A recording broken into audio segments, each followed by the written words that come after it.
자, 그러면 이벤트 캡처링과 이벤트 버블링이 무엇인가를 우리 예제를 통해서 같이 한번 살펴보시죠. 자, 여기 있는 예제는 어떤 태그로 구성되어 있는지를 먼저 살펴봅시다. 자, 제 바깥쪽에 있는 붉은색 라인은 HTML 태그의 테두리입니다. 제가 CSS를 저렇게 정의해 놨기 때문에 HTML의 테두리, 외곽이 저렇게 강조 표시가 된 겁니다. 그 다음에는 안쪽에 있는 바디 태그는 녹색 테두리를 가지고 있고요. 그리고 그 안쪽에 있는 필드셋이라는 태그는 파란색 테두리를 가지고 있습니다. 그리고 가장 안쪽에 있는 저 버튼은 검은색 테두리를 가지고 있어요. 그래서 이 HTML의 구조와 그 구조에 따른 각각의 태그들이, 각각의 엘리먼트들이 어떻게 보이는지를 여러분들이 파악하셨나요? 그게 중요합니다. 지금 단계에서는. 자, 그리고 자바스크립트 코드로 들어와서 여기 있는 내용을 한번 살펴보면, 자, 우선 제가 id 값이 타겟인 엘리먼트, 즉 이 버튼이죠. 이 버튼에 제가 add event listener를 통해서 클릭이 일어났을 때, 자, 이 핸들러, 뭐죠? 여기 있는 이 함수입니다. 자, 이 핸들러가 실행되도록 이벤트를 제가 설치를 했습니다. 그러면 이 버튼이 누군가에 의해서 클릭됐을 때, 자, 이 핸들러에 해당되는 이 함수가 실행이 될 건데요. 저 함수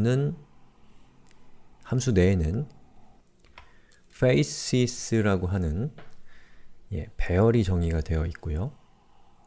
이 배열에는 capturing, target, bubbling 이라고 하는 3개의 문자열이 저장이 되어 있습니다. 자, 그리고 이 함수가 호출될 때는 콘솔 로그를 통해서 콘솔 창에 3개의 정보가 출력이 되는데요. 자, 이 중에서 첫 번째 인자는 일단은 지금 신경 쓰지 마시고요. 자, 두 번째 인자로 출력되는 값은 현재 클릭이 일어나서 이 이벤트 핸들러가 호출된 이벤트 타겟, 여기서는 바로 여기 있는 요것이죠. 저것을 의미하는 정보입니다. this.nodeName이요.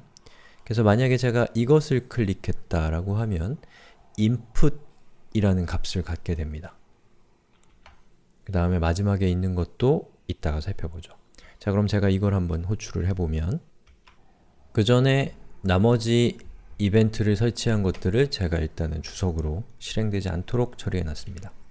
자, 그리고 이 상태에서 제가 여기 있는 가장 가운데 있는 버튼을 클릭하면 input, 타겟이 나오는데요. 이 중에 일단 input이라고 하는 것은 현재 이 이벤트 핸들러가 호출된 이벤트 타겟이라고 생각하시면 됩니다.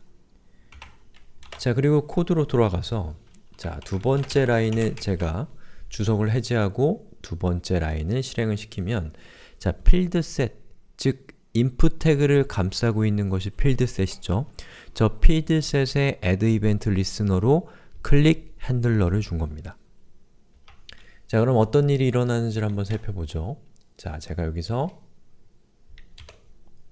클릭을 하면 보시는 것처럼 두 줄이 출력이 됐습니다. 그 얘기는 뭘까요? 여기 있는 핸들러라고 하는 저 함수가 두 번 호출됐다라는 뜻입니다. 그럼 내용을 한번 살펴보면, 자, 첫 번째는 필드셋이라고 하는 내용이 출력됐고요. 두 번째는 input이라는 내용이 출력이 됐습니다. 자, 필드셋은, 여기 있는 필드셋은 input을 감싸고 있잖아요. 그러면 필드셋에도 이벤트가 설치가 되고, 그리고 input 태그에도 이벤트가 설치가 되어 있는 상태에서 사용자가 input 태그를 클릭했다면 제일 먼저 필드셋이 호출이 되고, 그 다음에 input에 설치되어 있는 이벤트가 호출된다라는 것을 우리가 추정할 수가 있죠. 그리고 실행 결과를 보면 자, 첫 번째는 필드셋이고 두 번째는 input이 실행 결과로 들어왔습니다. 그 얘기는 뭐냐면 여기 있는 이 코드 상에서 이 코드 콘솔 로그 자, this log는 현재 이 이벤트 핸들러가 this.nodename의 이 값은 현재 실행되고 있는 이벤트 핸들러가 어떤 엘리먼트의 소속인가를 우리에게 알려주는 정보라고 할 수가 있는 것이죠. 자, 그래서 필드셋이라고 하는 이 정보가 포함되어 있는 이것은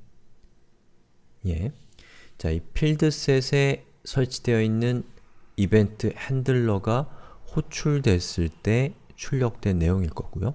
그리고 input이라고 적혀 있는 것은 여기 있는 input 태그가 input 태그에 있는 이벤트 핸들러가 호출됐을 때 실행이 된 거라고 할 수가 있는 것이죠.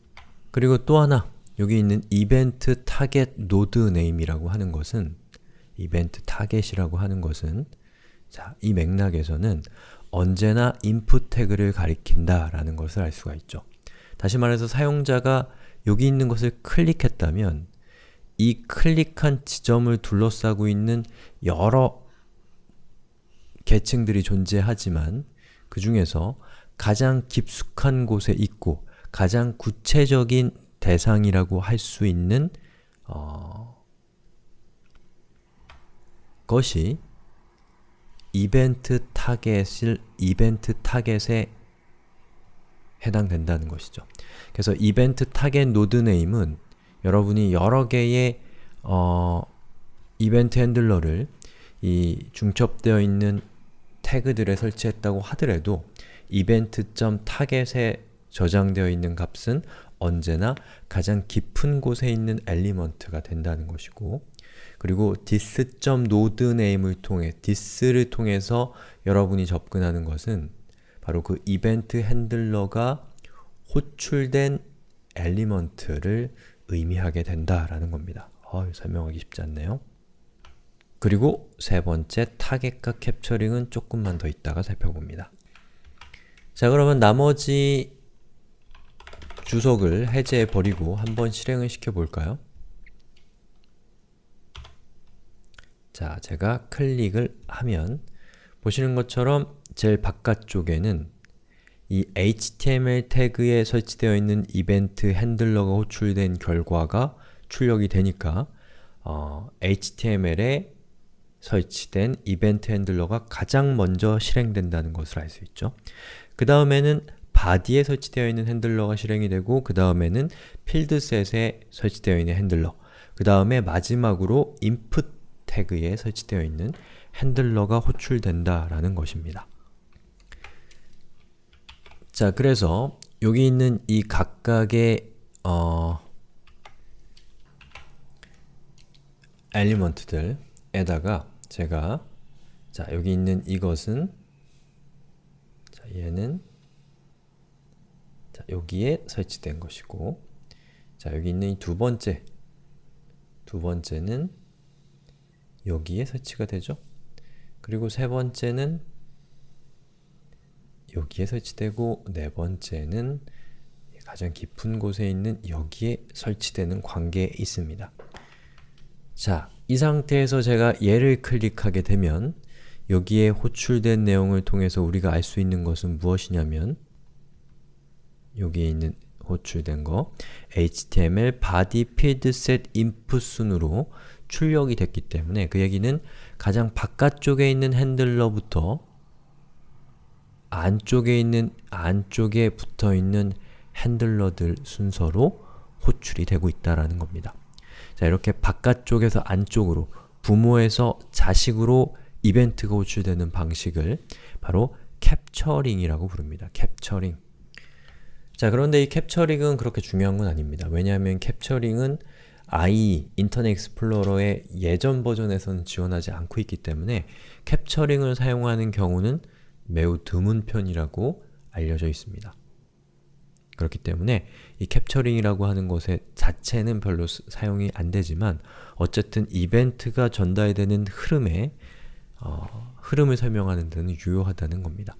자, 그럼 캡처링이 무엇인가에 대해서 제가 간단하게 소개를 드렸는데 캡처링만 설명해서는 캡처링이 무엇인지 이해하는 것이 버겁습니다. 캡처링에 반대되는 개념이라고 할 수 있는 버블링과 함께 살펴보면 캡처링도 이해하기가 좋고 버블링도 이해하기가 좋기 때문에 다음 시간에 살펴볼 버블링을 통해서 지금 여러분들 머릿속에 애매하게 남아있을 캡처링이 무엇인가에 대해서 좀 더 분명하게 이해할 수 있는 시간을 갖도록 하죠.